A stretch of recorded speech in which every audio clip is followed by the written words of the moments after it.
Medieval maps didn't show empty space at the edges. They warned of dragons. To map a world you couldn't fully measure, that was a puzzle of faith, of rumor, and of imagination. These maps weren't just guides, they were expressions, an entire worldview where every city meant something, every monster, every wave in the ocean. They placed paradise at the very top. They filled the seas with monsters, and those monsters were saying something. They mapped stories right onto the land. To see these charts now, they're not just errors, they're not quaint, they're masterpieces of human creativity. They challenge how we picture reality. What does it mean to truly know a place? He's working by candlelight in a stone room. The air smells like ink, old parchment. This monk, he's not an explorer. Probably never traveled more than a few days from this spot, but his task is huge. He has to draw the world. On the table in front of him are fragments. A traveler's story about a city with golden domes. A copied page from a Roman text describing a river that flows from paradise. A merchant's sketch of a coastline, done in haste. And the scriptures, those are his sources. That's the data. From that, he has to build a complete picture of the entire Earth. We have satellites now. Instruments that can measure a centimeter from orbit. He had none of that. Longitude, the problem of plotting east-west position accurately, that wouldn't be solved for centuries.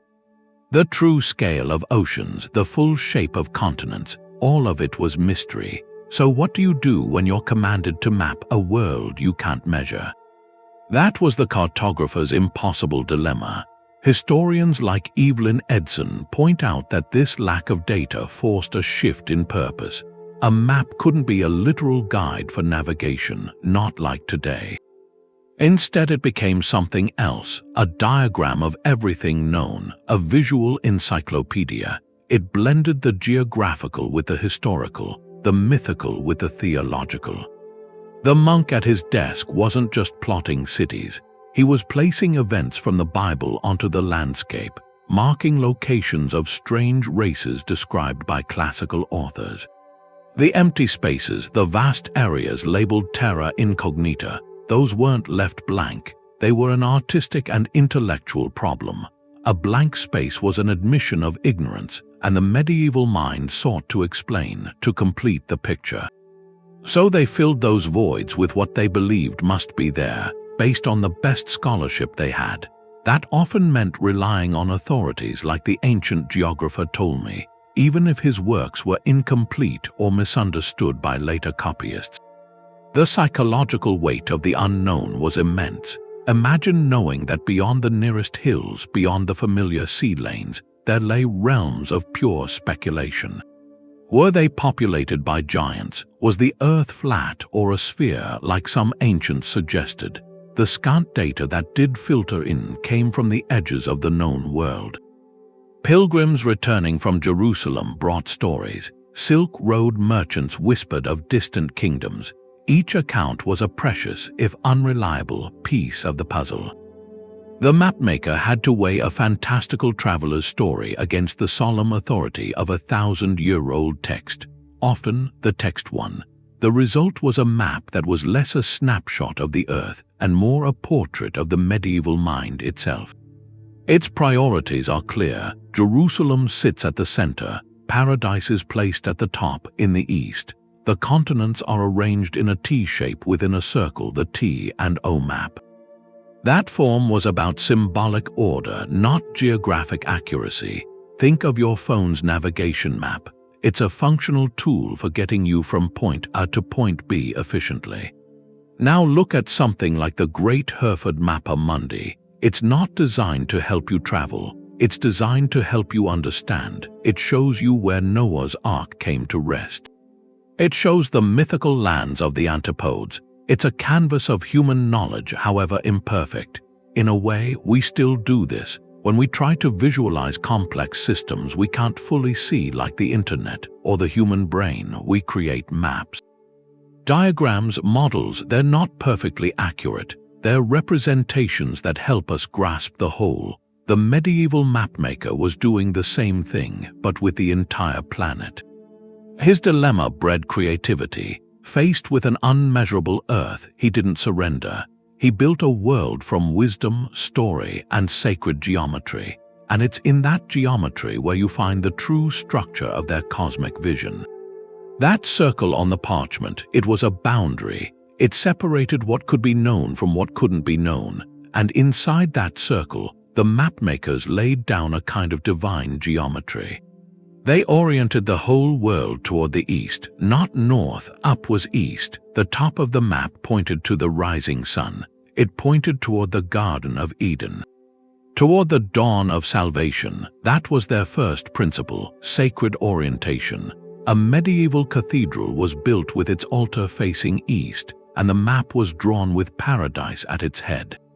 It was a deliberate choice, a symbolic one. Faith became the compass for all geography. The most famous maps, like the huge Ebstorf map or the detailed Hereford Mappaemundi. They put Jerusalem right at the center of the circle. This wasn't about travel distances, it was a declaration. The holy city was the spiritual heart of creation. The navel of the world. St. Augustine wrote about the earth as a book written by the divine. The mapmakers were its illustrators. For them, the physical world reflected a higher, perfect order. Their job was to make that order visible. That's why the classic TO map is so revealing. The O is the circle of the world. The T inside is formed by bodies of water. The vertical stem of the T is the Mediterranean Sea. It divides Europe from Africa. The crossbar is the Don River and the Nile together. They separate Asia from the other two continents. This simple diagram organized all known lands into a shape that resonated with Christian symbolism. Some even saw in that T a hint of the cross. Every direction held meaning. East at the top was the place of beginnings of light and paradise. West at the bottom was the direction of the setting sun. It was associated with endings, with mortality. North to the left was often shown as a place of cold and darkness. South to the right remained a realm of mystery and heat. You look at a map like the tiny Psalter map from the 13th century. There at the top, above the circular world, is a small painting of Christ. His hands are outstretched in blessing. He is literally overlooking all of creation. The message is clear. The world is a divine artifact. Humanity's place within it is defined by its relationship to the sacred. What centers your own mental map of the world today? Your hometown, a capital city, a network of digital connections. For the medieval mind, the center was unequivocal. It was a single point of spiritual gravity. It gave meaning to everything else, but this framework of faith had to account for all the strange and wondrous stories. The stories that drifted in from the edges of that circle, and so into those mysterious zones they placed the legends. Those stories from the edges had to go somewhere. So the margins of the map became a place for the imagination, a whirlpool that could swallow ships, men with faces on their chests, tribes who used one giant foot for shade. To someone in the Middle Ages, these weren't just stories. They were reports. They came from authorities like Pliny the Elder. His natural history was in their libraries. If Pliny wrote about dog-headed men in India, the Cynosfolly, then they must be real. The mapmaker's job was to put them in the right place. That was the second principle. Filling the unknown with myth and monster. The phrase "here be dragons" is actually rare, but the idea was everywhere. These creatures had a purpose. They were ethical signs, natural warnings. A sea serpent in the ocean wasn't just a drawing. It was a symbol. It marked those waters as treacherous, unpredictable. Beyond safe travel, it turned a sailor's fear of storms into something you could avoid. On land, the monsters marked the border of the known world. The Blemii, the headless men, were often in Africa or Asia. They were the ultimate other, a form of humanity so alien it questioned what human even meant. but in the medieval view they were still part of God's creation. Their existence showed the world's diversity, its unsettling wonder. They were proof that as you traveled farther from Jerusalem, from the center of order, reality could become strange. Inverted, these maps also held spaces for hope, not just fear. Look at the Borgia map from the 15th century. In Africa, it shows a beautiful panther-like creature. The text doesn't describe terror, it talks about the animal's sweet breath, how it draws other animals near. That was a different kind of marvel, and there were the mythical kingdoms. Like Prester John, a legendary Christian priest-king ruling a wealthy empire in the East, his realm was a beacon, a place of potential alliance and purity in the unknown. It was a monster of hope, placed there to balance the scales. So what are the monsters on our maps now? We don't fear sea serpents in the Atlantic, but we might see the deep ocean trenches as alien landscapes. Or picture artificial intelligence as an enigmatic force at the edge of our understanding. We fill the void of space with theoretical things, wormholes. Dark matter, these are our modern mythical beings. They give shape to the blank spaces in our knowledge. They help us grasp the scale of what we don't know. For the medieval mapmaker, every monster was a narrative device. They turned a chart into a storybook of the world's possibilities. And as these story maps were copied, they started to influence the people who might venture into those blanks.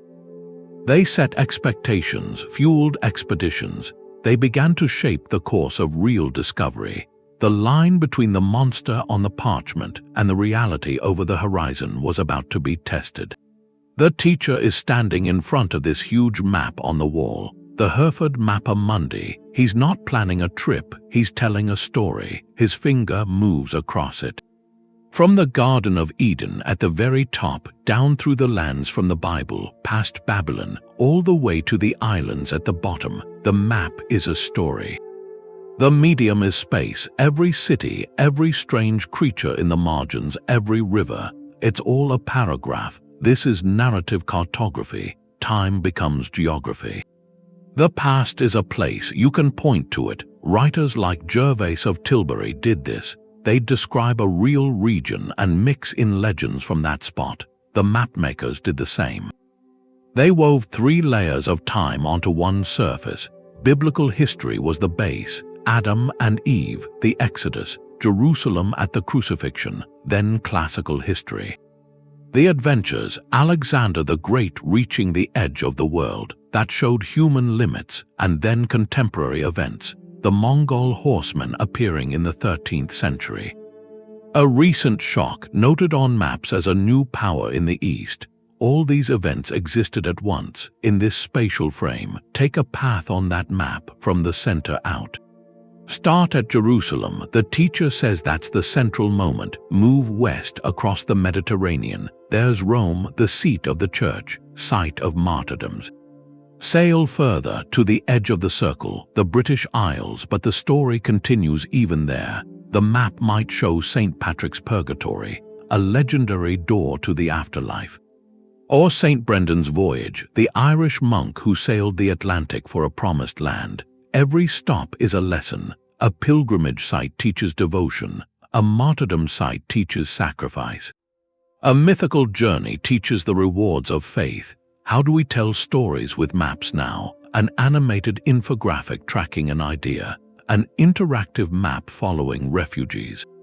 They blend data and narrative to shape understanding. They guide emotions, conclusions. The medieval map did the same, but its data was faith, legend.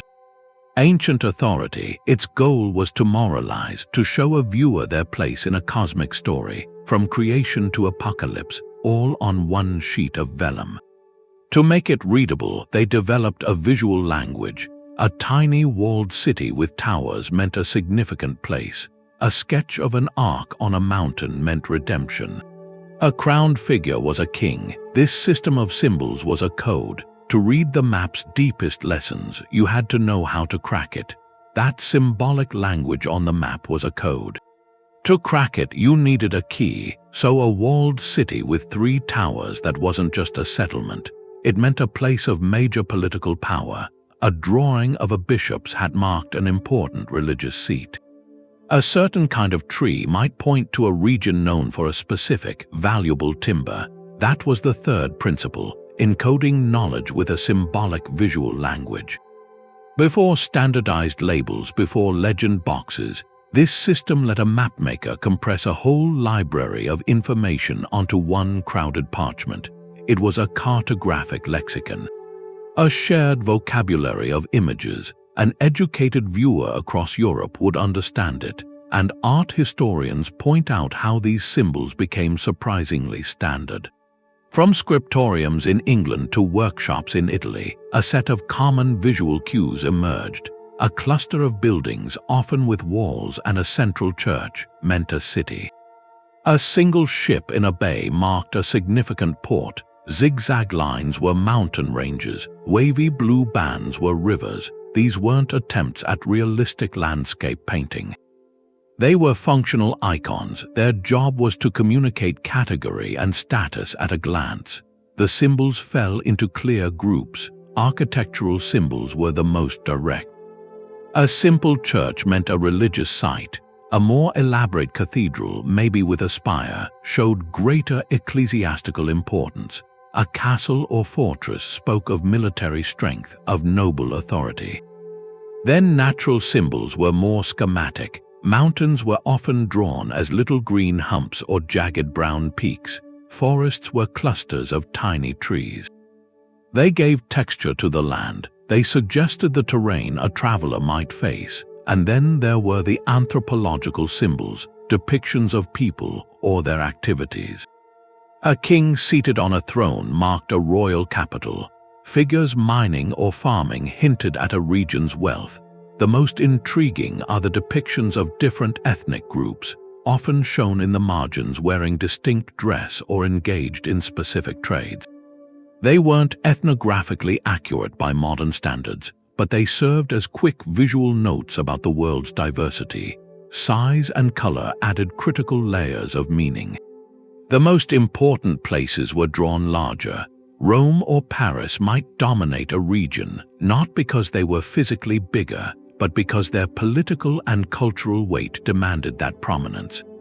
Color was precious. Gold leaf made from real beaten gold was reserved for the most significant locations. Jerusalem often gleamed in gold.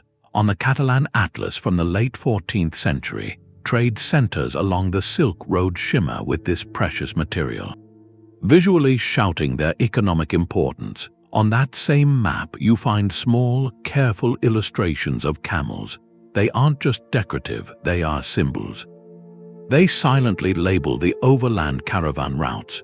They tell the viewer how wealth and goods moved across the deserts of Asia, and we use this exact same principle every day. Look at your phone screen. A small envelope means messages. A magnifying glass means search. A shopping cart means commerce. Our traffic signs use universal symbols. A curved line for a bend. A figure walking for a pedestrian crossing. These icons compress complex instructions into an instant, understandable image. They form a visual language that transcends words. And what do our chosen symbols say about what we value? The heart icon for like, the lightning bolt for a fast charge. They reveal our priorities just as clearly as a golden city on parchment revealed medieval priorities of faith and commerce. But this entire symbolic system relied on the information the mapmaker had at hand. The choice to paint a camel or to crown a certain city in gold wasn't made from first-hand experience. It was drawn from a trusted, if limited, scholarly toolkit. The mapmaker's library held the authorities that shaped every line he drew. The monk's pen was over a blank part of the vellum. He needed to draw India, but he'd never seen it, so he reached for a book. His workshop was a library of whispers. Pliny's natural history was open, describing men who shaded themselves with one giant foot. A bestiary showed the manticore. Isidore of Seville's etymology said the word antipodes meant people with their feet opposite ours, and maybe there was a recent account from a pilgrim, full of second-hand tales about the great Khan's wealth. That was the raw material, a blend of ancient authority, religious doctrine, and rumor. His task was to synthesize it into one image of the world. The process followed a hierarchy.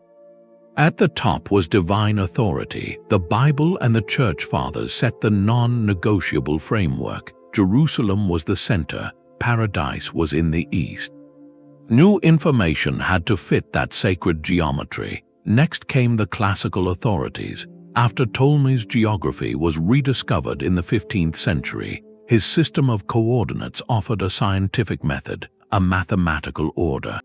But Ptolemy's work was incomplete, missing continents, and copied with errors over centuries. Finally, there were the fresh reports, stories from crusaders, sketches from Baltic merchants, sensational tales from travelers like Marco Polo, often second or third hand. They added timely details, but their reliability was questionable. When accounts conflicted, the mapmaker deferred to the older text. Isidore of Seville wrote in the 7th century that the earth was shaped like a wheel. For hundreds of years, that textual authority outweighed any sailor's story about the horizon. This created hybrids. A map might use Ptolemy's grid, but still show the mythical mountains of the moon as the source of the Nile, because a classical author said so. The Catalan Atlas from the late 14th century is a masterpiece of this.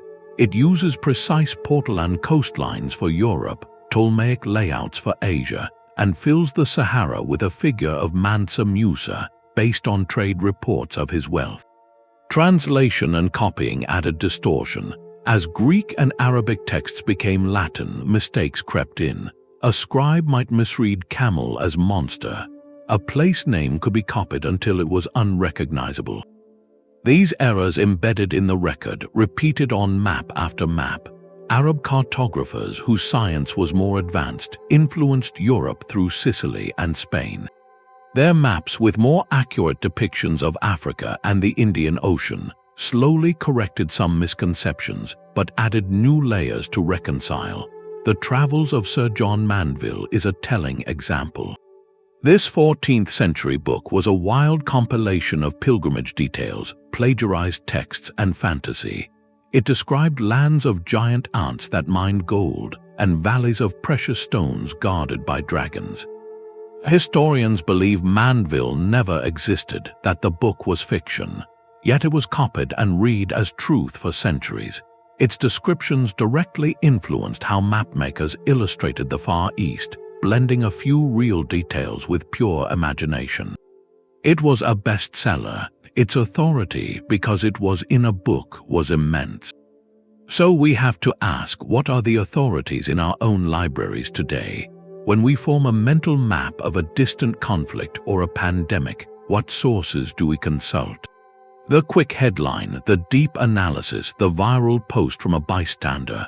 We are also synthesizing a flood of information, much of it secondhand, trying to piece together a coherent picture of a world we cannot fully see.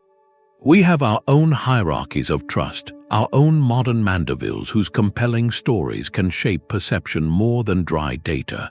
For the medieval mapmaker, this act of balancing scripture, science, and sailor's yarn was about to face its greatest challenge. A new tool was arriving from the practical world of sailors, one that prioritized the direct experience of the compass and the sounding line over the authority of any ancient text. The carefully constructed world of the mappaemundi was about to meet the stark, functional lines of the Portolan chart. The mapmaker worked with stories and symbols. But the sailor needed something else. He needed to know which headland to look for after a day's sail. He needed to avoid the hidden reef. He needed the bearing to the next safe harbor. A map of paradise was useless. He needed a chart of ports. That was the Portolan's revolution. It came in the 13th century from the maritime hubs of Italy and Catalonia. It was a tool of commerce and necessity. It turned away from the grand narratives of the mappaemundi. Its world was the known coastline of the Mediterranean and the Black Sea. Its data didn't come from ancient books. It came from sailors' lived experience, from compass bearings, from estimated distances logged in practical manuals, the Portolan. From the collective memory of generations of pilots, you unroll a Portolan chart, the oldest one, the Carta Pisana, from the late 13th century. The first thing you see is the web. A dense network of lines radiates from compass roses drawn across the parchment. Those are room lines. That's the chart's genius. A sailor would lay a ruler along the line for his desired compass bearing. That gave him his course. It was a system for plotting a path across open water with a new mechanical precision. The second thing you see is the coast. Rendered with a meticulous, stunning accuracy. Every bay, every promontory, every major river mouth carefully drawn. The names of ports are written perpendicular to the shoreline. The interior of the continents, though, is often blank or filled with simple decoration. The chart cared only about the edge, the interface between sea and land where trade happened. These were objects of great value, crafted from fine vellum in workshops in Majorca, in Genoa.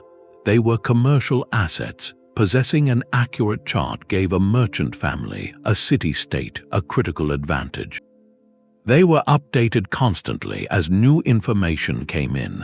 Unlike the static world map, the Portolan was a living document, so a tool like this changes your relationship with space. Think of the GPS on your phone. It gives you a perfect turn-by-turn path from your doorstep to an address. But it tells you nothing about the history of the neighborhood. Nothing about the ecology of the park you pass. It's brilliantly functional for one purpose, getting you from A to B efficiently, while omitting almost everything else. The Portolan chart did the same for the medieval sailor. It mastered the practical geometry of travel, but it offered no story, no moral lesson, no monsters except the real ones of weather and rocky shores. This created a duality in the medieval mind. For centuries, the symbolic world map and the practical sea chart existed side by side, often in the same libraries. One told you your place in God's cosmic story. The other told you how to sail to Alexandria to pick up spices. They represented two different ways of knowing the world. The contemplative and the operational, the narrative and the navigational. And this duality was about to be strained to its breaking point, because the sailors using those Portolan charts were beginning to sail beyond the edges of the known Mediterranean world. Down the coast of Africa, out into the Atlantic Ocean, into spaces where the room lines ended, where the old symbolic maps offered only guesswork and legend. The collision of these two traditions would force a crisis. And from that crisis, a new kind of map would have to be born. A king could kneel in his chapel before a great illuminated mappaemundi, following the path from Eden to Jerusalem. Then in his council room, he'd spread out a stark Portolan chart, laying a ruler over its lines to plot his warships. These were both maps of the same world, made in the same century.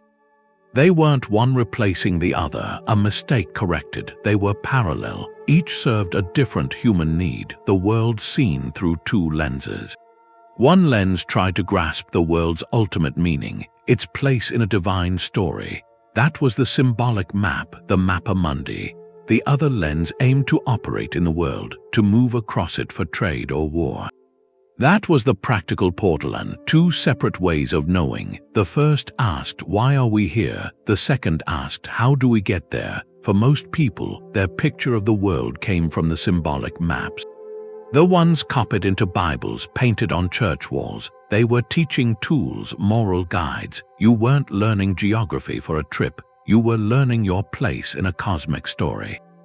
The map was land-centered, inward-looking, a dense weave of cities and rivers and stories. Its crowdedness was the point. It said the world is full of meaning. Now put the Catalan Atlas next to the Hereford mappaemundi. The Catalan Atlas is a Portolan from the late 14th century. The contrast is stark. The atlas is dominated by the blue of the sea. The coastlines are the fixed truth. The land recedes, often left open and empty, waiting to be crossed. Its priorities are clear. It shows trade winds. It marks gold mines, spice markets. It shows Mansa Musa, the king of Mali, holding a golden nugget. This is a map of opportunity, of connection and commerce. Outward looking, focused on the spaces between points, not the points themselves. Think of the maps you use. You have a worldview, a mental map of what matters, where you fit. Then you have the app that gives you traffic updates. One helps you navigate life's meaning. The other helps you navigate the commute. You don't expect the traffic app to teach you ethics. You don't consult your philosophy for the quickest route to the store. You use both fluidly because they serve different purposes. Medieval society did the same. A monk contemplating salvation and a merchant calculating profit were both rational, using the tool that fit their task, but this balance couldn't last. The sailors using those precise Portolan charts were sailing further into the blank spaces on their own maps, and into the zones filled with the monsters and marvels of the symbolic world. The two visions were on a collision course. The pressure of new discoveries was stretching the medieval framework, stretching it until it began to tear.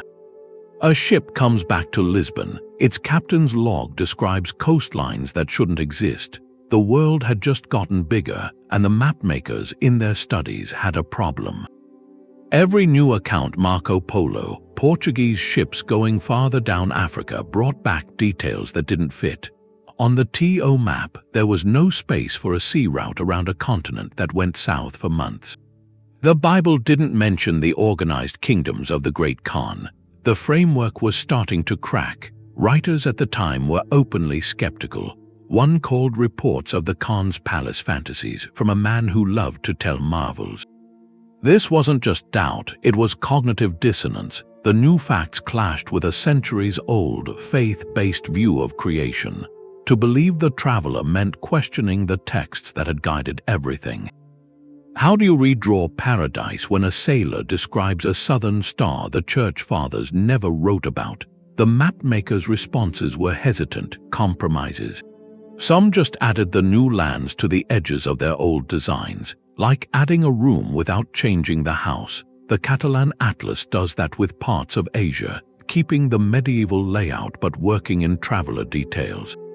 Others began to distort the old shapes. Africa, once a small part of the lower right quadrant, started to stretch south. A quiet admission it was much larger than they thought. Two things eased the tension. First, the Pax Mongolica, the peace enforced by the Mongols in the 13th and 14th centuries. The Silk Road got safer. Friars and merchants like William of Rubruck brought back more consistent reports from the East. This wasn't just rumor anymore. It was a flood of data that slowly corrected the wilder stories. Second was the rediscovery of Ptolemy's geography in Western Europe around 1410. Here was a classical, pre-Christian authority. It offered a mathematical grid, latitudes and longitudes. A scientific system, but also ancient and respected. It gave mapmakers a new, prestigious framework, a way to organize both old knowledge and new discoveries, even though Ptolemy's own map missed the Americas and got the Earth size wrong. Look at the Genos World Map of 1457. It's a document of transition. It shows Africa wrapping around, hinting at a sea passage to the Indian Ocean. But it also still includes the Christian kingdom of Prester John in Ethiopia, and the mythical mountains of the Moon in Central Africa. It's a hybrid, a mind caught between two worlds, trying to merge the authority of the past with the evidence of the present. We face similar strains now, when overwhelming data about a changing climate runs up against established economic or political stories. The first reaction is often a kind of cartographic distortion. We try to attach the new information to our old mental maps without redrawing them. We look for authorities that confirm what we already believe, dismissing the traveler's tale from the front lines of science. The medieval mapmaker's struggle is a mirror. It shows how hard it is to let go of a picture of the world that has given it order and meaning, but that pressure to adapt kept building. It couldn't be held by appendices or stretched continents. The whole craft of depicting the earth was nearing a breaking point, ready for a revolution that would shatter the circle of the world for good. For the pilgrim, the map was like a prayer you could see. Your eyes wouldn't really go to the edges, to those strange creatures drawn in the margins. They'd always get pulled back to the middle. To this one fortified circle, Jerusalem, on the biggest medieval world maps, that was the rule. The city was the navel of the world, the spiritual heart of everything. This wasn't about distance or trade. It was a statement of faith, and it came from Scripture. The book of Ezekiel calls Jerusalem the place God set at the center of the nations. Medieval theologians saw that as a kind of divine mapmaking. The city where Christ was crucified and resurrected became the axis for all of human history. On the map, it was this fixed point. All meaning came out from there, and that centering changed the map. It wasn't just a guide anymore, it was a meditation. You weren't just learning geography, you were tracing the path of salvation, starting from the Garden of Eden at the top, where humanity fell, down to Jerusalem in the middle, where it was redeemed. The three continents, Europe, Asia, Africa, they were often shown arranged around this holy core, like petals around the center of a flower. Every river, every city, every mountain existed in relation to that anchor. History itself seemed to flow from that point. Mapmakers wrote key events from the Bible right onto the landscape around Jerusalem, making time a permanent part of the terrain. But the way they showed this center could be very different. On the Ebstorf map, it's lost now, but we have copies. The city wasn't just a dot. The whole circular world was shown as the body of Christ. His head at the top, his hands to the north and south, his feet at the bottom, and Jerusalem sat right in the center of his torso. The world was literally embodied by the divine. To look at that map was to see yourself inside a sacred diagram of incarnation. Other maps, like the great Hereford Mappaemundi, show Jerusalem as this detailed, walled city right at the heart of the parchment. Drawn with care, circular walls, key gates, and around it, tiny pictures of the crucifixion, the resurrection, other pivotal moments, the city becomes a complex icon. It's both a real place pilgrims wanted to visit and a symbolic hub for all Christian destiny. One map has an inscription calling it the city of the great king, the vision of peace. That fixed center gave a deep stability. In a world where political borders kept changing with wars and successions, where the edges of the map were just speculation, Jerusalem stayed still. It was the one known point in a universe of uncertainty.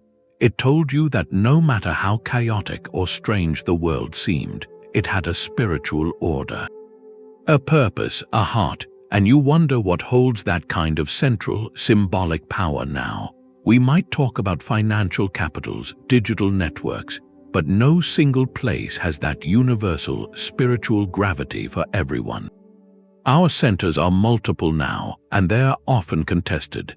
The medieval map gives us this striking vision of a shared focal point, a single anchor for a whole civilization's understanding of reality. But then, while the center was held firm by theology, the edges of those same maps were spaces of wild imagination and growing doubt. The solidity of Jerusalem stood in a quiet tension with those fluid, unknown borders. Borders that were just starting to stir with the reports of explorers. The edge of the map wasn't blank, it was a horizon. You'd be looking at a medieval map, the detailed coastlines ending in a ring of waves. The parchment stopped there, but the imagination kept going. They had this problem: how do you draw a border for a world whose limits you don't know? The answer was to make the edge mean something. It became a frontier, a line between the ordered world and a realm of pure potential and mystery, and sometimes divine judgment.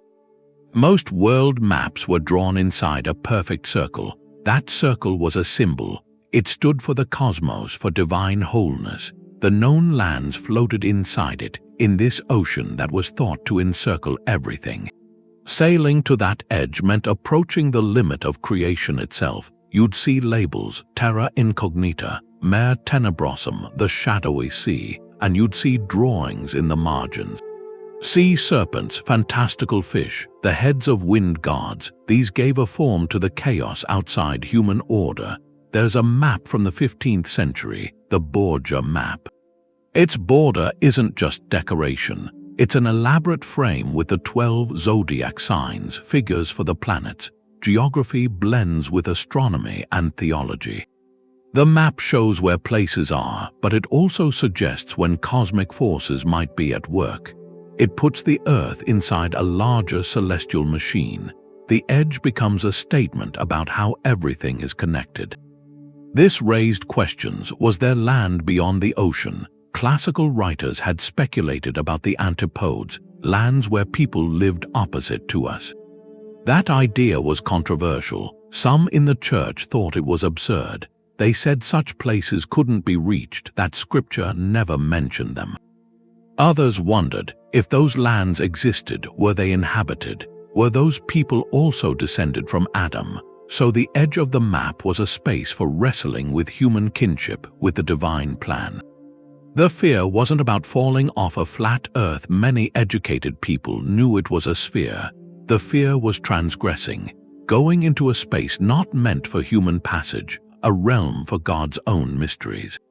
So what's the edge now? We don't fear a physical ocean of darkness, but we have the deep ocean trenches, places more alien than the moon.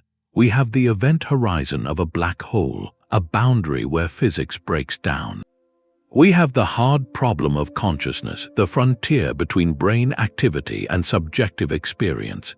These are our modern unknown lands. We still map our limits, but with equations and models, not sea monsters. And just like the old mapmakers placed guardians at the threshold, their charts often had a specific, powerful legend standing sentinel right at the world's extremity. St. Augustine struggled with this question.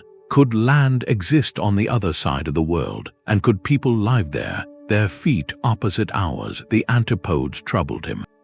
If such a race existed, separated by an impassable hot zone at the equator, how could they be from Adam? How could they have heard the gospel? That was the dilemma. The legend wasn't just a traveler's story. It was a test for the whole medieval idea of creation. It asked where the boundaries of God's family really were. And because the answer was so hard, the idea lasted for centuries. A ghost in the map, the ultimate placeholder for the completely foreign. A land and people defined by their inversion, their opposition to everything known. This concept, and a whole collection of other strange races, didn't come from the medieval mind alone. It was inherited. Classical geographers and natural historians like Pliny the Elder had made lists of the world's wonders.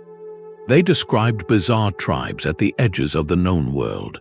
These accounts were copied and embellished, passed down in works called things like the Marvels of the East. They became part of the scholarly toolkit. For a mapmaker looking at a blank southern continent or the vague expanse of Asia, these races were a solution. They filled the unknown with beings that were human but not like us.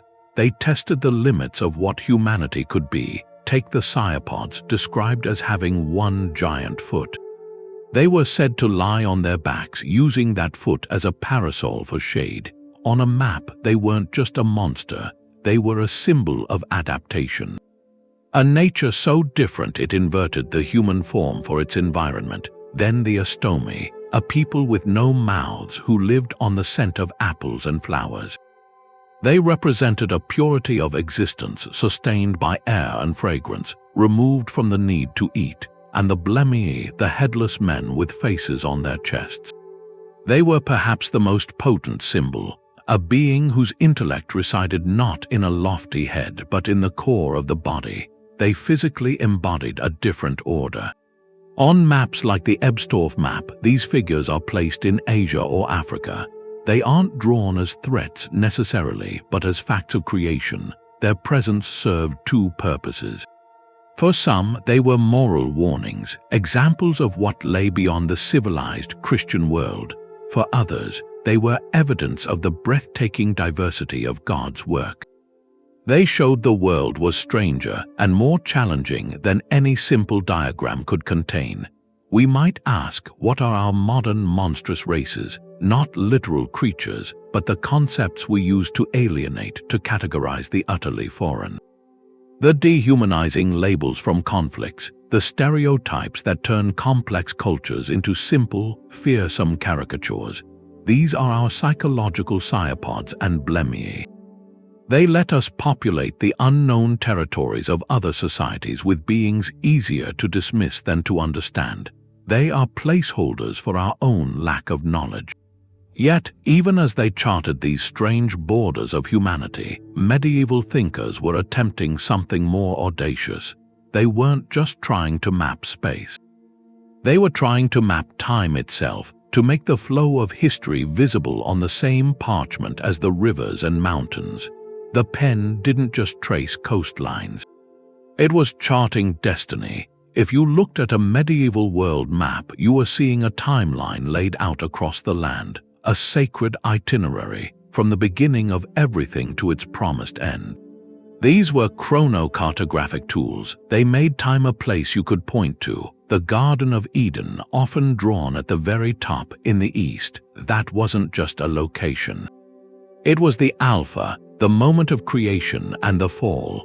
Jerusalem at the center marked the pivotal moment of redemption, and the edges of the map, those shadowy realms, held spaces reserved for prophecies.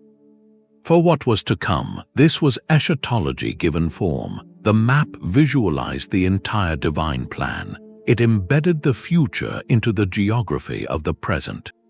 That vision drew from apocalyptic literature, from church doctrine. A common feature was the four kingdoms from the book of Daniel: Babylon, Persia, Greece, and Rome. Understood as successive empires leading up to the final days, their placement on the map showed history as a succession of powers, each with its allotted space and its allotted time. More striking was the treatment of Gog and Magog. These apocalyptic nations prophesied to unleash chaos before the end. They were often shown on maps in the far north or the northeast. Trapped behind a great mountain range by Alexander the Great, on the Hereford Mappaemundi, you can see them labeled, enclosed by a barrier. They were a sleeping threat. A future event already pinned to a specific, if vague, location. Their presence turned a remote region into a countdown. The past was equally fixed in the landscape. You could trace the route of the Exodus from Egypt. The resting place of Noah's Ark was marked in the mountains of Armenia. This allowed a viewer to pilgrimage not just in space, but through sacred history. To walk in the footsteps of biblical events, future prophecies found their place too: the anticipated coming of the Antichrist, or the missionary paths of the apostles as they spread the gospel to the ends of the earth. These were woven into the cartographic narrative. The map showed where the faith had been and where it needed to go before the culmination of all things. A powerful example was the Ebstorf map, created in the 13th century. It was lost, tragically, during the conflict of the 1940s, but detailed records remain. It was immense. Its imagery was profoundly eschatological. The map itself was shaped as the body of Christ, his head at the top, feet at the bottom, hands to the sides. Jerusalem sat at the center of his torso. Around the edges were scenes not just of strange creatures, but of the Last Judgment. It presented the world literally encompassed by the divine. From creation to final reckoning, all in one image. To study it was to contemplate your own place in that story. How do we map time today? We don't draw paradise or the Antichrist on our charts. But we create models that project future scenarios with urgent certainty. A climate change map showing coastlines submerged in 50 years. A pandemic projection charting the potential spread of a virus. A demographic model forecasting population shifts. These are our secular eschatologies. They use data instead of prophecy, but they serve a similar function. They visualize a future to guide action in the present. They make the unseen timeline visible, hoping to avert a feared outcome or steer toward a better one. To read these medieval maps now requires deciphering their unique visual grammar. A city wasn't just a dot, it was a moment. A mountain range wasn't just terrain. It was a barrier holding back prophecy. This layer of temporal meaning was the ultimate expression of the medieval worldview, a world where every location was saturated with story. And every story pointed toward an ultimate end. This profound synthesis of space and sacred time, though, was built on a foundation of texts and traditions. A foundation about to be challenged by a new, relentless force. The empirical observation of explorers who cared more for accurate headlands than for prophetic mountains. The clock of discovery was ticking, and it would not keep sacred time. Gold leaf wasn't decorative, it was a statement. When you see it on a medieval map around Christ's halo on the walls of a holy city, you're looking at the most expensive material on the parchment. Applying it was an act of reverence, a display of the map's value. This visual grammar, this language of color and line and symbol, was how these documents communicated. To read a map like the Catalan Atlas is to decode a code. Every color meant something, a tradition shared by illuminators across Europe. Red from vermilion or red lead signaled martyrdom. Imperial power, a place of critical importance. A city drawn in crimson demanded attention. Green from malachite or verdigris meant life, fertility. The natural world, forests, fields, sometimes paradise itself. Blue had two meanings. Ultramarine, ground from lapis lazuli brought from Afghanistan, was precious. Reserved for the Virgin Mary's robes, for divinity, for heavenly realms. A more common azurite blue showed water, seas and rivers, the highways of the world. The lines told a story too. Coastlines were drawn with a scalloped pattern like fish scales or gentle waves. That wasn't realism. It was a standardized symbol for shore.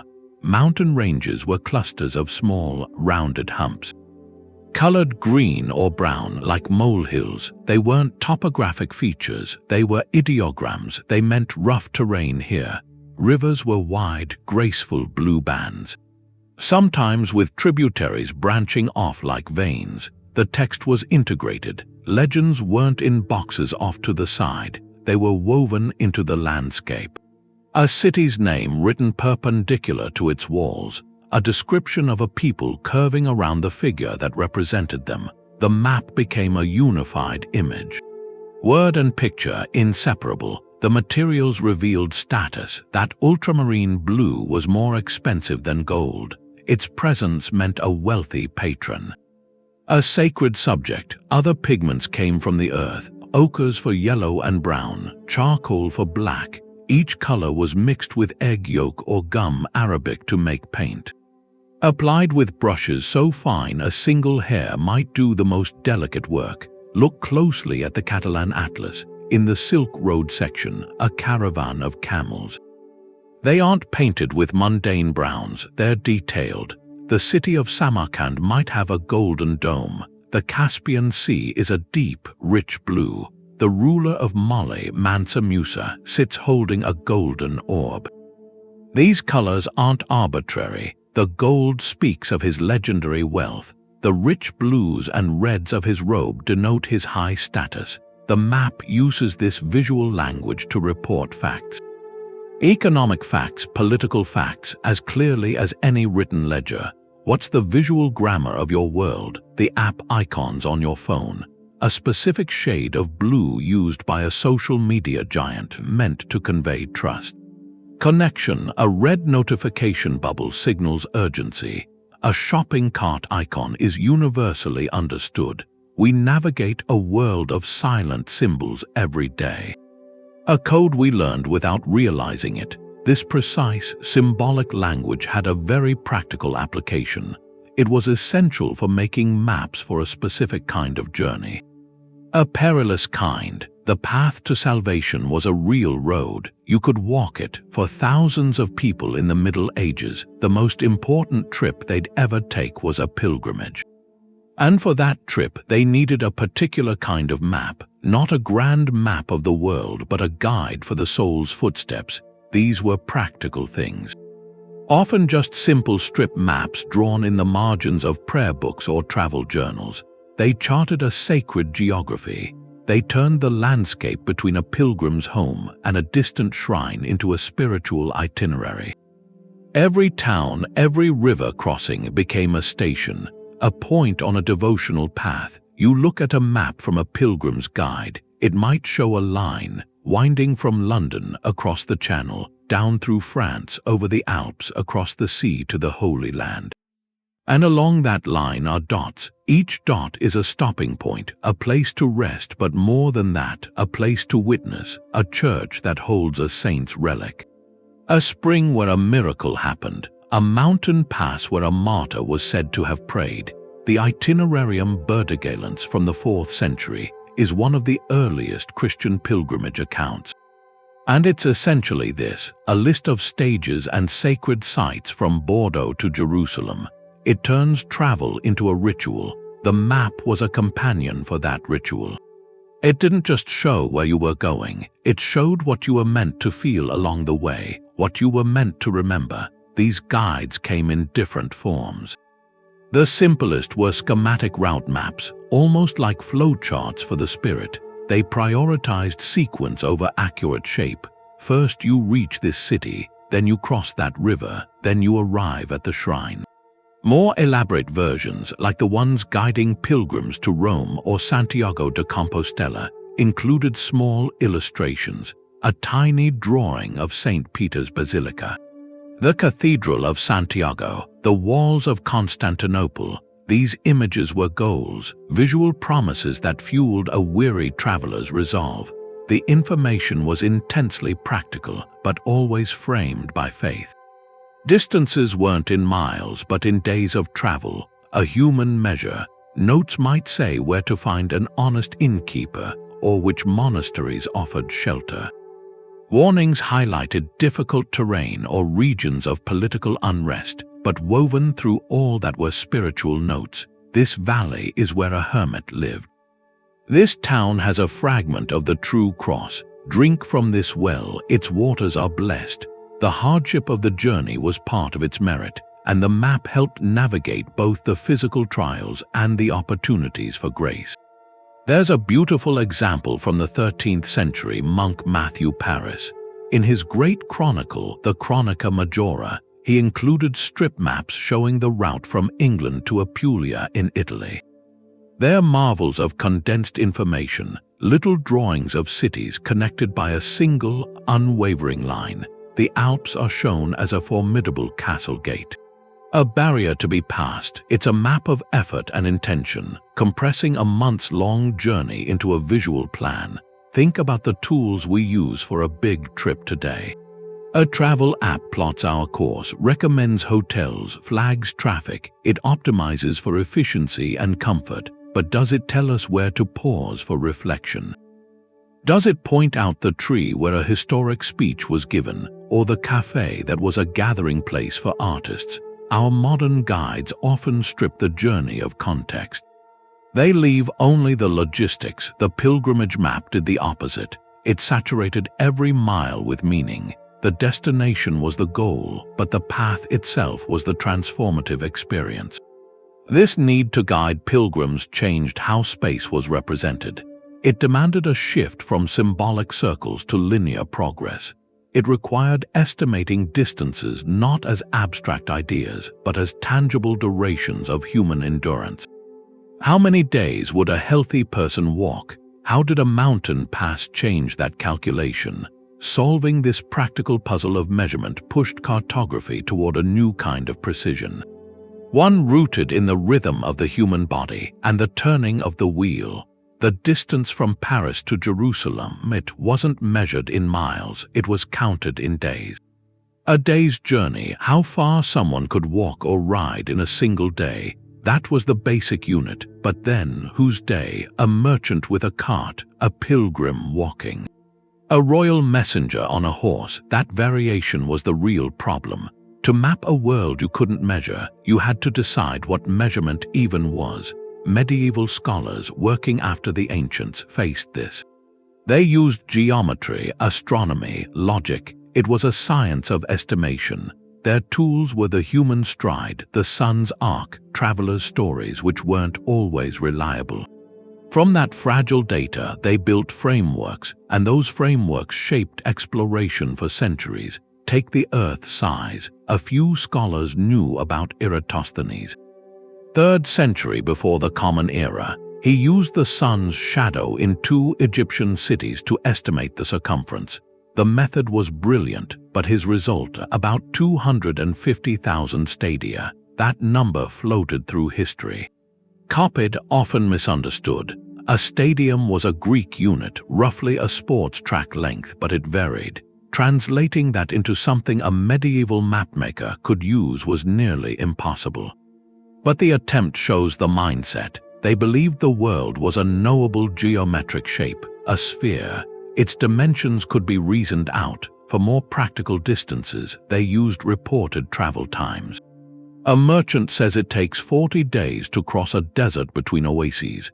If a camel caravan averages, say, 15 miles a day, the mapmaker could pencil in 600 miles. But was the merchant exaggerating? Was he traveling straight? These estimates were layers of guesswork. Still, it was the best data they had. They compiled these reports, compared conflicting accounts, tried to find a consensus. The width of Asia was especially contentious. Classical authorities like Ptolemy said it was vast, but medieval recalculations from Marco Polo and others often made it even larger. That overestimation had a consequence. It made the distance sailing west from Europe to Asia seem shorter, a mathematical error that helped launch Columbus across the Atlantic. Latitude, north-south position that they could estimate with some reliability. They used simple instruments, an astrolabe, a quadrant. By measuring the height of the North Star or the sun at its highest point, a learned traveler could figure roughly how far north or south they were. Celestial geometry applied to Earth. Longitude, though east-west position, that was the unsolvable riddle. It required knowing the exact time difference between 2 places. And no clock was accurate enough for that until the 18th century. So east-west distances on a map were pure estimation, a chain of reported travel days stretched across a grid of guesswork. Thinkers like Roger Bacon, 13th century Franciscan, championed this empirical approach. He argued for mathematics, direct observation. In his Opus Majus, he discussed geography, optics, the need for reform in learning. He wasn't alone. A community of scholars in monastic settings or early universities was trying to ground the symbolic world map in measurable reality. They were planting seeds of a scientific revolution. It would take centuries to flower. Their units tell the story of a human-scaled world. The league, the mile, the day's journey, the stadium. These weren't abstract. A league was originally the distance a person could walk in an hour. Measurements born from the body and its endurance. That's why maps could differ so wildly. One mapmaker's day's journey might be 15 miles, another's 20. Compiling these into a coherent whole was an act of scholarly interpretation, not precision surveying. So how do we estimate the immeasurable today? We model climate patterns with incomplete data. We forecast economic trends based on shifting indicators. We predict a pandemic's path with evolving variables. Like the medieval scholar with accounts of caravan times, we take the best available information, apply our most sophisticated models, and make our best guess. Our tools are supercomputers instead of astrolabes, but the fundamental challenge is the same, trying to assign numbers to a complex, partially seen system. The crowning achievements of medieval cartography were the grand synthesis maps, the ones that took all these estimations, the calculated circumference, the merchants' travel days, the astral latitudes, and fused them with the sacred geography of Jerusalem and the marvels at the edges. They were attempts to create a total picture, a complete, measured, and meaningful world, but that very act of synthesis, trying to make one perfect map, was about to be undone. The world, it turned out, was far stranger than any single estimation could contain. A few of these incredible maps have survived. They're like windows into how someone from that time saw the world. Each one is a snapshot of what people believed. Faith and wonder are the common themes, but they're painted with a local brush. You can see the hand of the maker, the influence of the patron. The giant is the Hereford mappaemundi, made around 1300 in England. It's the biggest one we have, a single sheet of calfskin stretched. An encyclopedia on skin. Jerusalem is at the center, a walled circle, and around it a whole cosmos, over 1,000 inscriptions, 500 illustrations. Biblical scenes, classical myths, strange beasts, real cities. There's a tiny drawing, a cat chasing a mouse inside a Welsh castle, the solemn and the everyday side by side.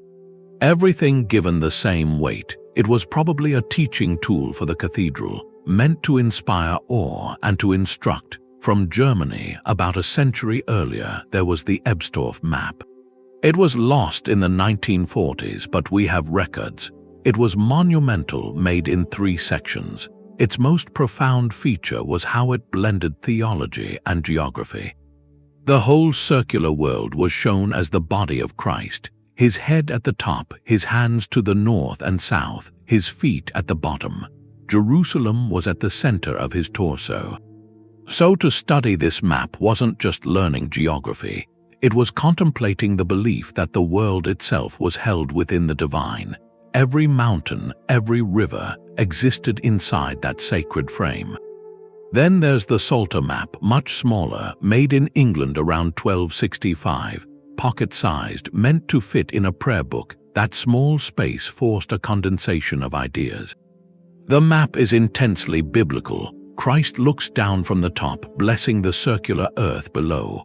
The Garden of Eden is a walled park at the very top, with Adam and Eve and the serpent. This was a personal meditation aid, a spiritual compass, a reminder that the whole world, in all its complexity, was overseen. A different kind of masterpiece is the Borgia map. Early 15th century, possibly Italian, not on vellum but engraved on copper. That technique allowed for finer, more precise lines. You can see the influence of practical sailing charts in the detailed coastlines, the web of wind lines from compass roses. But it's still a world map filled with marvels and monarchs. Its unique feature is the border, an elaborate frame of astronomical and zodiacal diagrams. This map is a moment of transition, where the new tools of navigation meet the old frameworks of cosmic order, a hybrid. So each map asks a different question. The Hereford asks if you can comprehend the totality of creation. The Ebstorf asks if you see the world as an embodiment of the divine. The Psalter asks if your faith encompasses the whole earth. The Borgia asks how the heavens govern the lands below.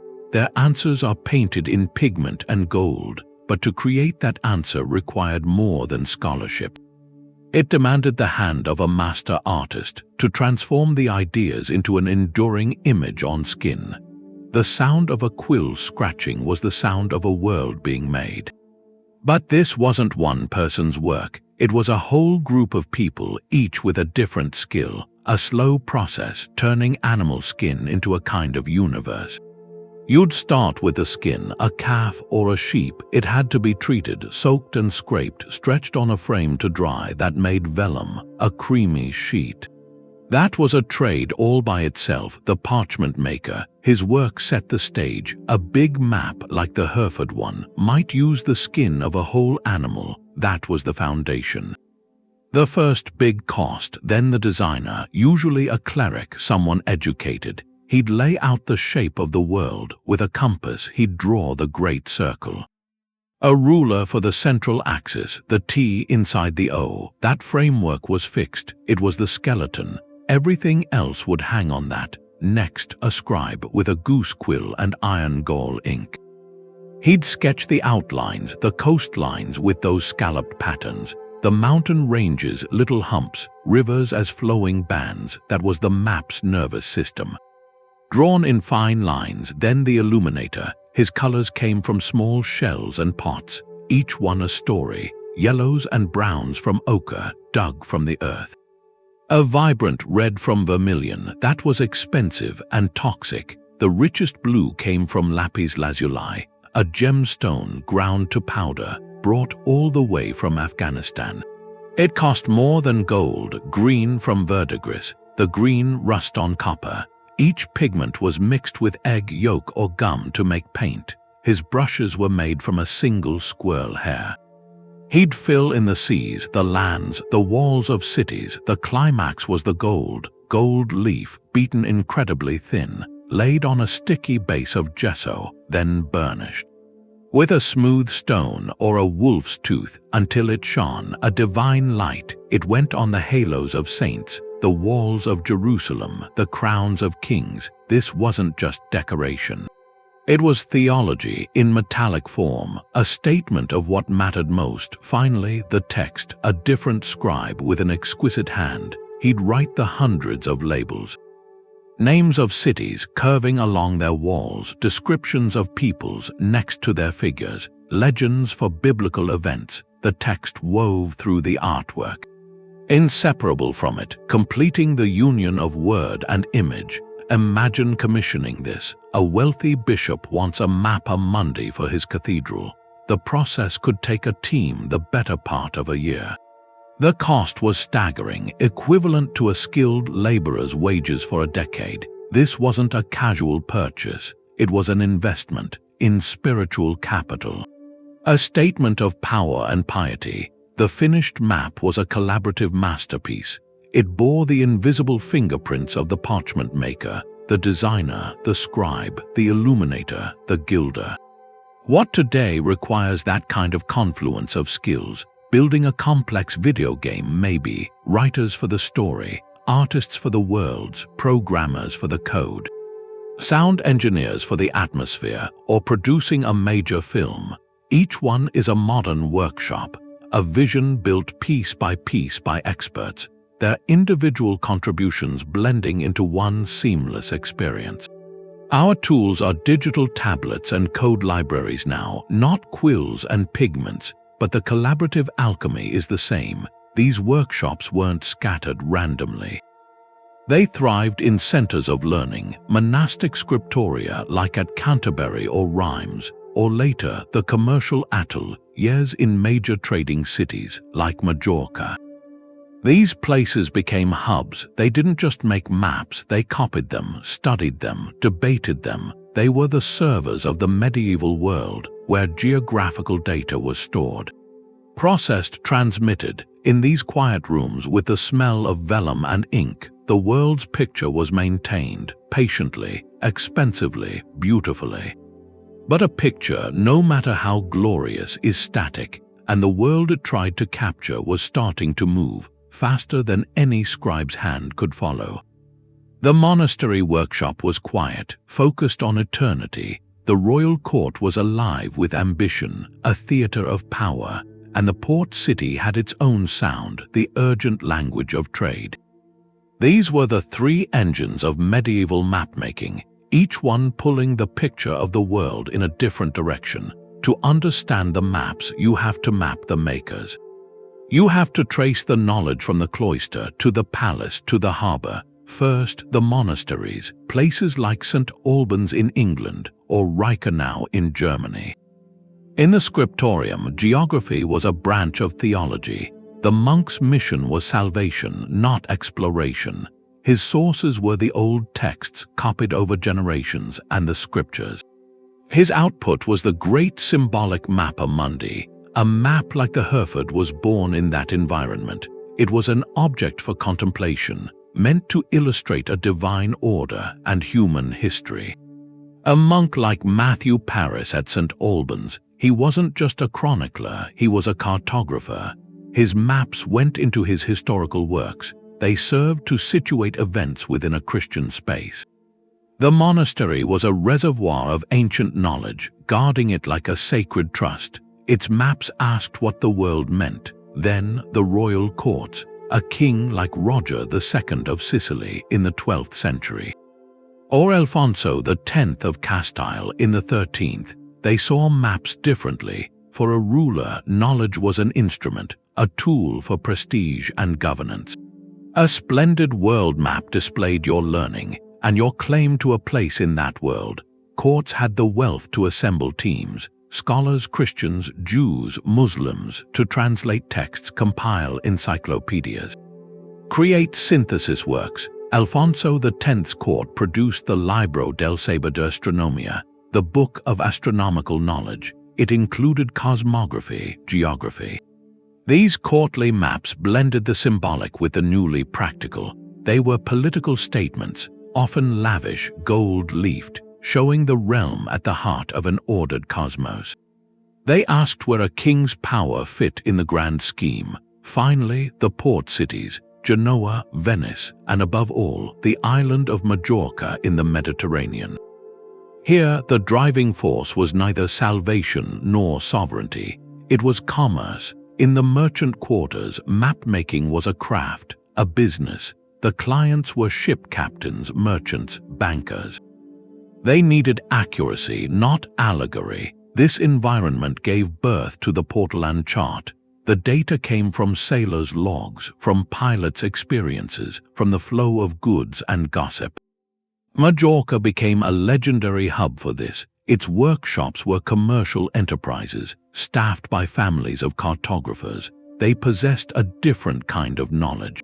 Written in the language of coastlines and compass roses, a figure emerges from Majorca in the 14th century, Abraham Cresques, a Jewish cartographer working in a multicultural, trade-focused society. His masterpiece was the Catalan Atlas, commissioned by the King of Aragon. It's the perfect hybrid, a magnificent, illuminated world map fit for a court. Yet filled with the precise details of a Portolan, it shows trade routes, gold mines, the wealth of Africa based on merchant reports. In one object you see the convergence. The theological framework from the monasteries, the political sponsorship of the court, the hard-nosed data from the port. Majorca didn't just make one kind of map. It made them all because it sat at the crossroads of every kind of knowledge. So where is knowledge produced today? The quiet labs of universities, the campuses of tech giants. The open-source communities online, each has its own mission, its own output, a scientific paper, a consumer app, a public dataset. Each one shapes our modern mental map differently. The medieval centers remind us that every picture of the world is filtered through the lens of the institution that creates it. And as these centers, monastery, court, and port began to communicate, as their maps and texts started to circulate along the very trade routes they depicted, a cross-pollination occurred. The solitary monk's vision began to absorb the sailor's bearing. The merchant's chart began to acknowledge the king's domain. That exchange was building a more complete image, still fractured but more complete. There's a map from 14th century Majorca. It shows an island off the coast of India, labeled Taprobane. The shape is odd, elongated, almost a tear. That shape didn't come from a European traveler. It came from an Arab sailor's description, passed through a dozen translations. That detail is a clue. The medieval European map wasn't born in isolation. It was shaped at a crossroads. Knowledge flowed along the same routes as silk and spices. To understand the world they tried to map, you have to look beyond Europe's monasteries, beyond its ports, to the centers of learning in the Islamic world, to the distant courts of Asia. For centuries, the most sophisticated geography was written in Arabic. In Baghdad's House of Wisdom, scholars preserved Greek knowledge, Ptolemy's work. They didn't just copy his geography, they corrected it. They added new data from merchants and explorers. People who traveled deeper into Africa, farther across the Indian Ocean than any European at the time. Their maps were often more scientific, focused on accurate coordinates. On observation, a key figure bridges these worlds, the Muslim geographer al-Idrisi. In the 12th century, he worked in Sicily, in the court of the Norman king Roger II. For years, al-Idrisi and a team compiled information from across the known world. The result was the Tabula Rogeriana, a massive silver planisphere, an accompanying book. It presented a detailed, structured image of the world. It synthesized classical knowledge, Islamic knowledge, contemporary travel accounts. This work, created for a Christian king by a Muslim scholar in a Sicilian palace. It's a symbol of the exchange that was possible. The channels for this exchange were specific. After the reconquest of Toledo in the 11th century, that city became a furnace of translation. Teams of Christian, Jewish, and Muslim scholars worked side by side. They rendered Arabic texts into Latin, and through them lost Greek texts. Ptolemy's geography entered European thought this way. Filtered through Arabic commentary, through corrections, in places like the Crusader states, despite the conflict, there was constant contact. European merchants and knights encountered Arab maps. Navigation techniques, first-hand accounts of lands to the east. The contributions were concrete. Islamic astronomers perfected the astrolabe, turned it into a precise tool for navigation. Their coordinate systems were more refined. Their calculations of the Earth's size were often more accurate. Their descriptions of the African coastline, the monsoon patterns of the Indian Ocean, the cities of Central Asia. This was a treasure trove of data. It slowly seeped into European workshops. You can see this influence in the design of European mappaemundi, the circular format. Jerusalem at the center, paradise in the east. It bears a resemblance to earlier Islamic world maps, which themselves drew on Persian and Byzantine models. It was a visual language adopted and adapted.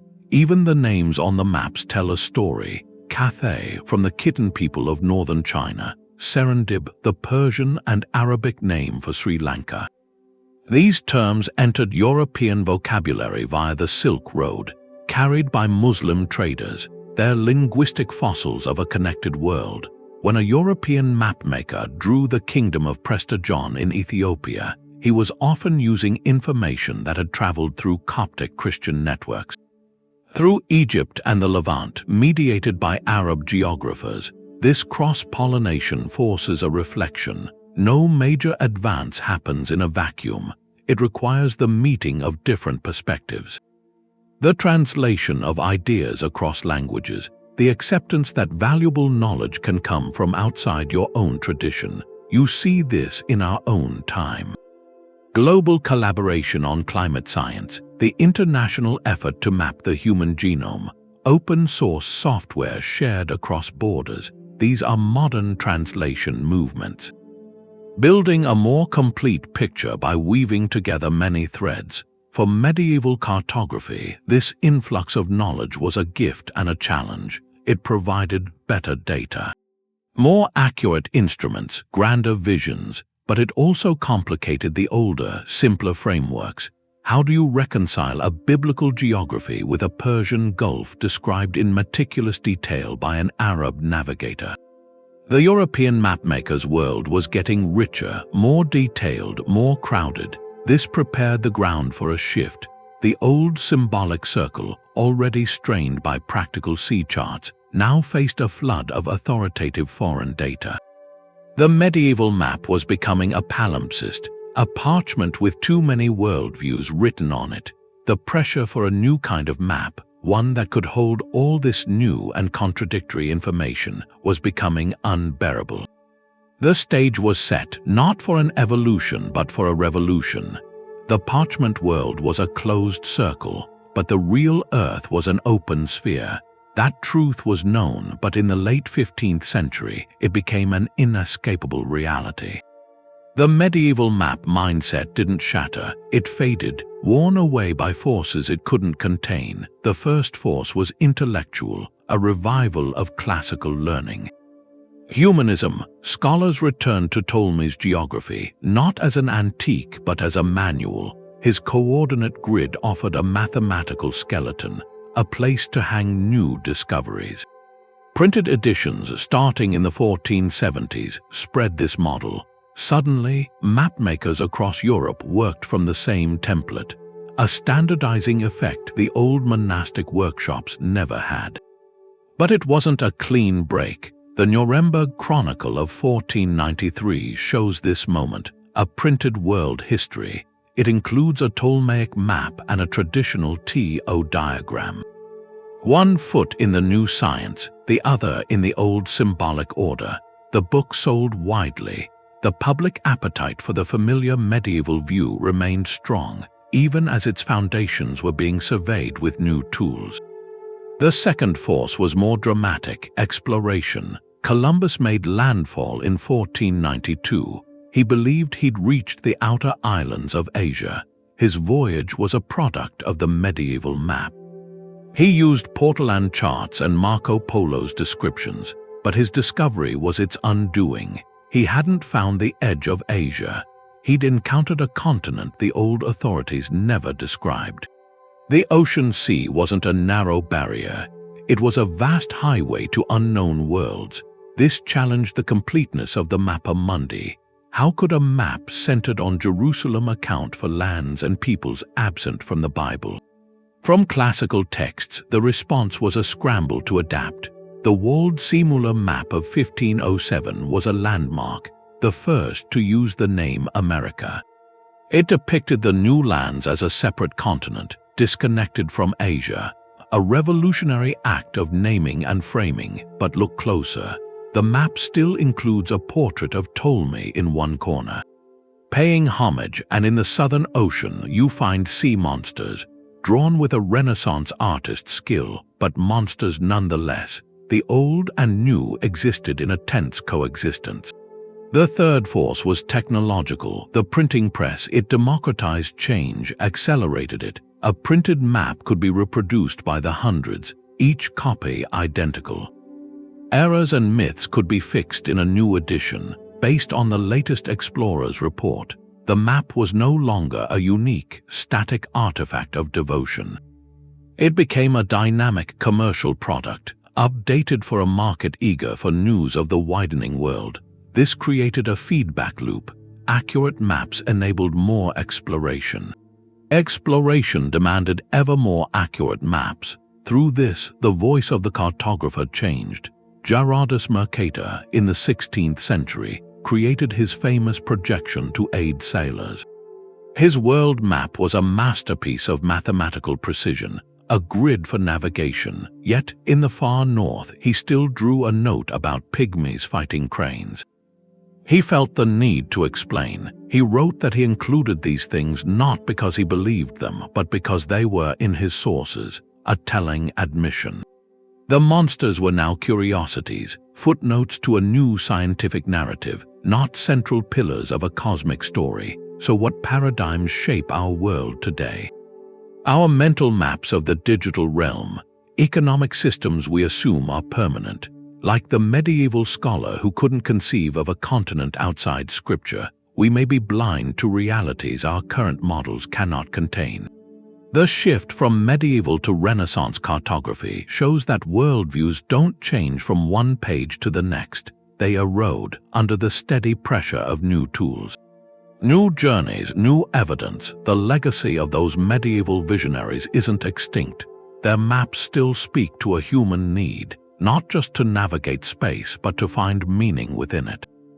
The monsters are gone from the parchment, but their shadows are long. In Tolkien's Middle-earth, the map comes first. It's not a satellite survey, it's a guide for the story. Mountains test heroes, dark forests hold secrets, empty spaces whisper of lands untold. This is an inheritance. Tolkien was a scholar of medieval literature. He didn't just borrow the look of old maps, he took their purpose. His maps don't just show where things are, they show what they mean. They're modern versions of the mappaemundi. And historians note this is no accident. When we build worlds that never were, we reach for the oldest tools, the tools humans used to make sense of their own world. The medieval approach story over scale, meaning over measurement. It becomes a blueprint for imagination. You see this ghost in the games we play. Open a map for a legendary role-playing game. You won't find contour lines, you'll find symbols, a skull for a dungeon, a castle for a capital, a twisting path that suggests adventure, not a shortcut. These are the visual codes from the medieval workshop, translated into pixels. The designer is a cartographer of experience, using the map to guide feeling and narrative, not just travel. It's a subjective landscape built for a journey of the spirit. This legacy goes beyond fantasy. Look at a modern day to visualization of the internet or the brain's pathways. We call these maps, but they aren't literal. They use color and connection to tell a story about relationships, a central hub glowing bright. It's not so different from Jerusalem in gold leaf on the Hereford map. It declares importance. The tendrils reaching out are like rivers on a mappaemundi, charting information instead of water. When literal representation fails, we return to the medieval model. We build diagrams of understanding. The phrase "here be dragons" has escaped the parchment. It's a label for unknown software code now, a title for deep-sea documentaries. A metaphor for a personal challenge. It lost the literal terror but kept its function, a shorthand for the frontier of the not yet known. It's our way of paying homage to that old instinct. To mark the edge of what we know with a symbol, take a direct comparison. A section of the Hereford map beside a modern mind map for a project. Both radiate from a central idea. Both use branches and images to connect thoughts spatially. Both are less about accurate geography and more about making connections visible. The medieval monk mapping salvation and the student mapping an essay. They're doing the same thing, creating a spatial narrative to comprehend what can't be seen. So where does this live in your life when you sketch a diagram to explain an idea to a colleague? You're not drawing to scale, you're selecting symbols, emphasizing what matters, telling a story about relationships.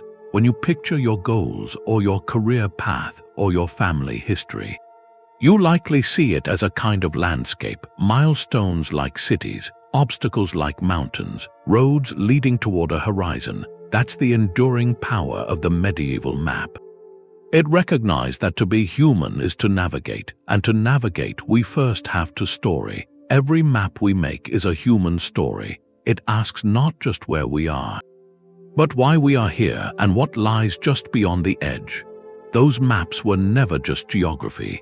They were about identity, a mirror, the chronicler said, reflecting the world and the soul of the age that made it.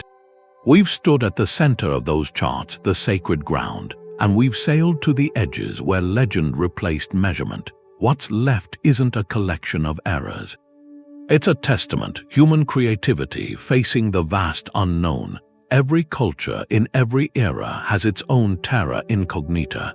The medieval response was to build meaning, to weave faith and story and the fragments of data they had into something whole. A map was a cultural artifact. It told you what people valued, what they feared, how they understood their place in the cosmos. It served a dual purpose. It could guide a pilgrim's footsteps toward salvation and a merchant's ship toward profit. A spiritual diagram and a practical tool, often on the same parchment. That creative synthesis is their lesson. When they couldn't measure, they interpreted. When they couldn't travel, they imagined. Their sea monsters weren't failures of observation. They were placeholders for real peril, for the genuine mystery of deep water. Their centered Jerusalem wasn't a navigational mistake. It was a declaration, a statement of what gave the world its ultimate meaning. To look at a modern satellite image is to see a world measured. But to look at any map that tells a story, a subway diagram, a climate projection, a fantasy novel's kingdom, that's the medieval instinct alive. We are still interpreting. We select what to include, what to emphasize, what to leave in the shadows. Our maps reveal our priorities, our anxieties, our hopes. They are never neutral. So let this journey change how you see the lines on a page. See them as conversations across centuries, as creative solutions to the puzzle of an unseeable world. The next time you glance at a map, ask what story it's trying to tell. Ask what it values and what it leaves uncharted. Your own mental map of the world is being drawn right now, shaped by the journeys you take and the stories you believe.